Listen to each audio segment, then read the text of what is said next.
Hi everyone, welcome back to my weekly meal plan. If you're new, each week I just share what my meal plan is for my family for the upcoming week in this episode. The idea is just to kind of give some inspiration to help you get your meal plan together, maybe give you some ideas of some things you haven't made in a while, or if you're looking for any recipes or something to try. I do not make a lot of new things every week. I rotate my meals on a regular basis. I do try and throw in some new recipes here and there, but for the most part, I kind of rotate the things that my family generally eats and that I know how to cook pretty quickly and easily, just because it makes it easier for me to get my meal plan together and just to keep up on it on a weekly basis with being so busy with everything else in life right now. The blog version of this meal plan with links to the recipes can be found at lolasfrugallife.com. So if you're looking for any of the recipes, you can find them there. So this week's meal plan starts on Saturday, August 21st. So for Saturday, I am doing Cuban style pork chops, which is from foodnetwork.com. And these are one of my favorite recipes to make in the summer. Pretty much you marinate the pork chops in like an orange juice and lime juice mixture with some seasonings in it. You marinate them like that. And then you stuff them with ham, like deli ham and Swiss cheese, and then you grill them. And I just think they come out so good. So that we're having those on Saturday. I'm also going to do Hellman's original potato salad from food.com. As I've mentioned in previous episodes, I make that a lot in the summer. It was one of the requests from one of my daughters. She really loves potato salad, so we've been having that on the menu a lot this season. And then one of my favorites, again, is Mexican corn on the cob, which is from allrecipes.com.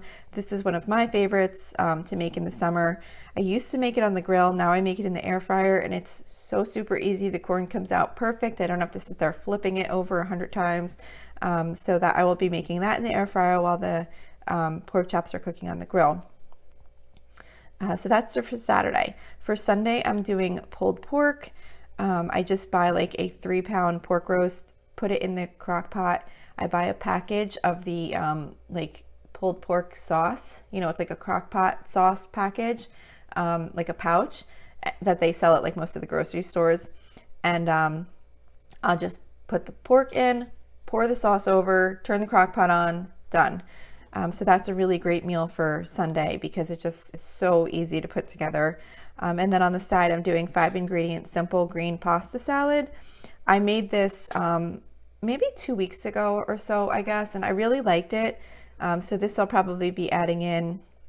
I did not do, the recipe calls for like a basil and olive oil spread. I mean, I'm sure that that's great, but I didn't have that. So I just basically used some olive oil, just like regular olive oil, and then I had some fresh basil that I tore up and mixed into the salad.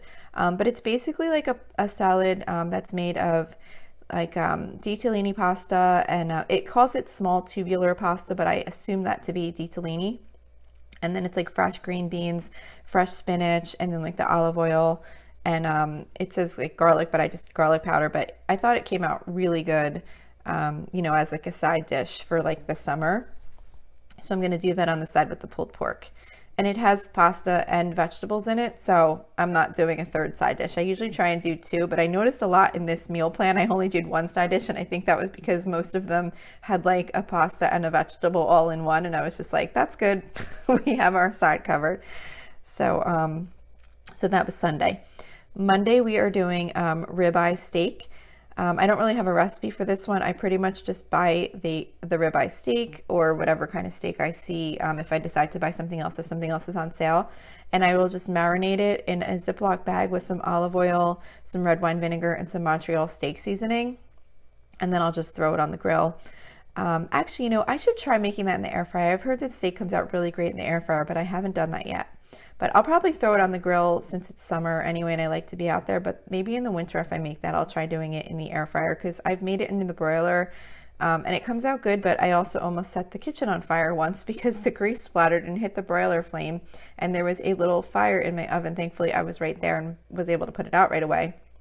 But anyway, so be careful if you're broiling a steak. But I definitely do want to try that in the air fryer maybe as the weather gets colder. So on the side for that, I'm trying a new recipe called Quick Veggie Pasta, which was from Budget Bites, BYTES.com. And it's, it's just typical. It's like a linguine pasta with like mushrooms, tomatoes, fresh spinach, and then like butter and garlic powder, or the butter might be to saute the pasta in. I'm not really sure. I didn't read the full recipe, but it's your basic like pasta tossed with some vegetables. It looked like it would be good to go on the side with the steak. Plus one of my daughters doesn't eat meat, so that would be a good dish for her to have like as an alternative, because it's got the pasta and the veggies all in one, just like the salad in the day before. All right, so then we have Tuesday. So Tuesday we always do some type of Mexican theme. So this Tuesday it's chicken chimichangas with sour cream sauce. That's from allrecipes.com. Like I always mention, when I do this recipe, I don't make the sauce. I just use regular sour cream. I'm sure the sauce is fine, but it just takes extra time to make, and I'm usually always trying to make my meals quick after work. So I just follow the recipe basically to make the chimichanga part, and then I just put out like some sour cream and other toppings that people can have with it if they want.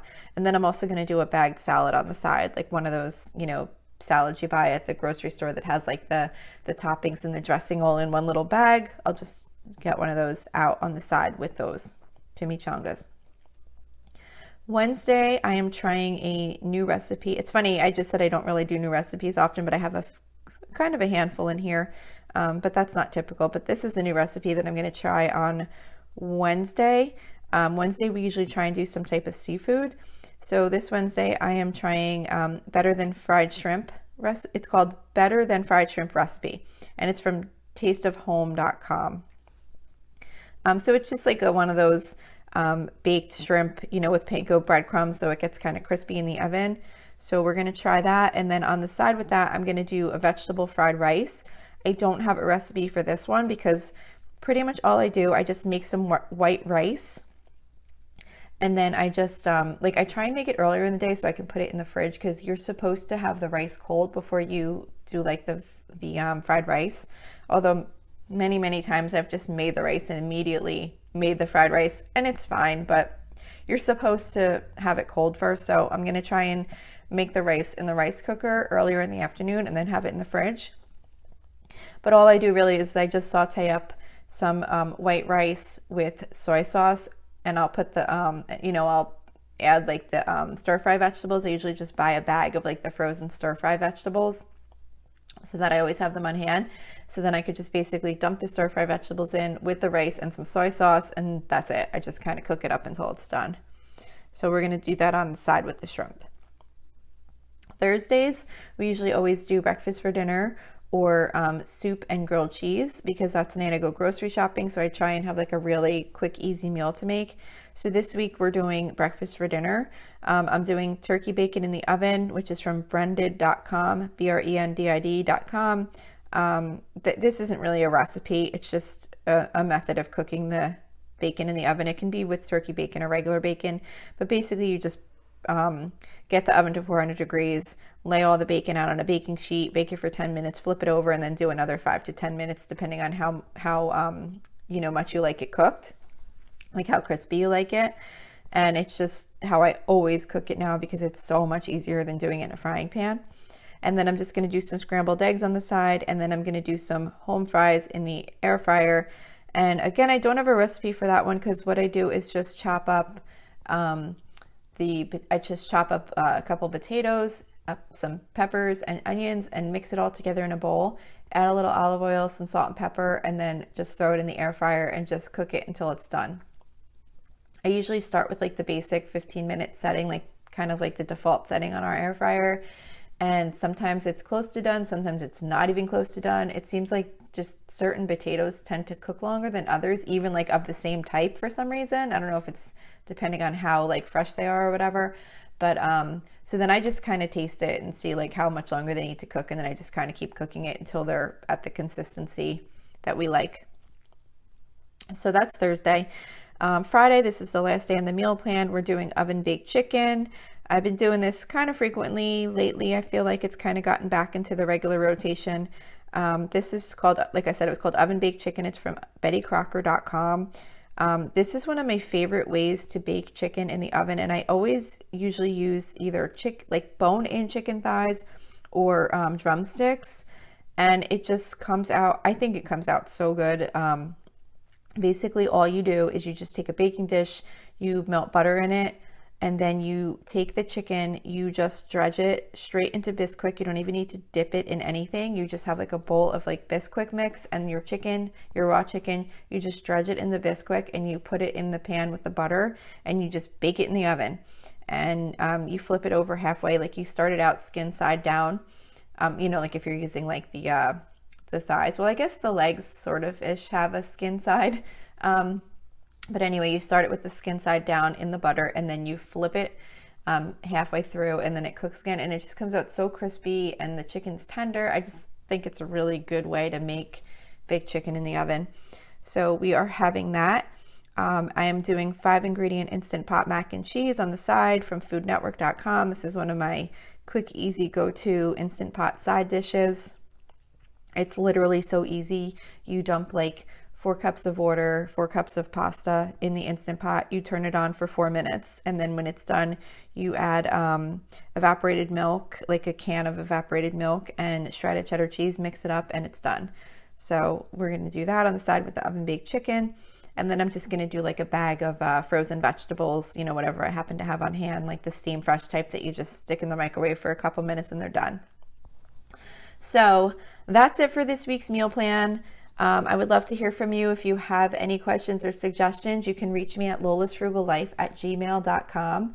You can also follow me on Instagram and Facebook at lolasfrugallife.